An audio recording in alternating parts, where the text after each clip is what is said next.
on the Islamic Republic of Iran since 13th of June, and all actions that contravene international law and the purposes and principles of the Charter of the United Nations.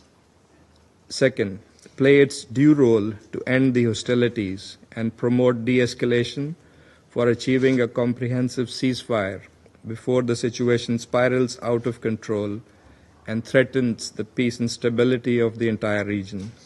Third, clear denunciation of the targeting of IAEA safeguarded nuclear facilities against the provisions of international law and the UN Charter as reflected in the UN Security Council resolutions, IAEA resolutions, and international humanitarian law, including the Geneva Conventions.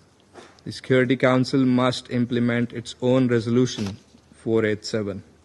Fourth, call for dialogue and diplomacy to promote a peaceful and lasting resolution of the crisis. Diplomacy must be given a chance. Madam President, regrettably, Israeli unlawful strikes against Iran came at the time of intense diplomatic engagement on Iran's nuclear issue. These illegal actions must not be allowed to scuttle that dialogue. Parties must swiftly return to the path of negotiations, which is the only viable means to reach a sustainable agreement regarding the Iranian nuclear program. We note the willingness expressed by the United States to keep the door for negotiations open. We also take note of the dialogue between the E3 and Iran.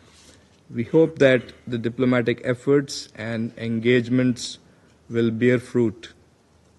We reaffirm our long-standing position that all issues concerning Iran's nuclear program must be resolved peacefully through dialogue and diplomacy in accordance with the rights, international obligations, and responsibilities of all the parties concerned. At the same time, verification activities by the IAEA as the competent international technical organization mandated to implement respective safeguards obligations should continue unimpeded. The IAEA must continue its work in an impartial and apolitical manner to provide objective reporting and credible information regarding the issues under its purview. Madam President, this is a critical moment. The Security Council must fulfill its responsibility and facilitate peaceful resolution of disputes. Military means and coercion cannot bring about a lasting settlement.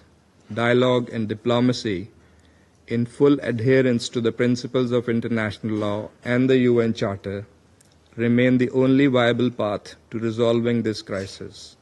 This Council must therefore unite in support of the Secretary General's call for end to fighting and return to negotiations and dialogue. I thank you.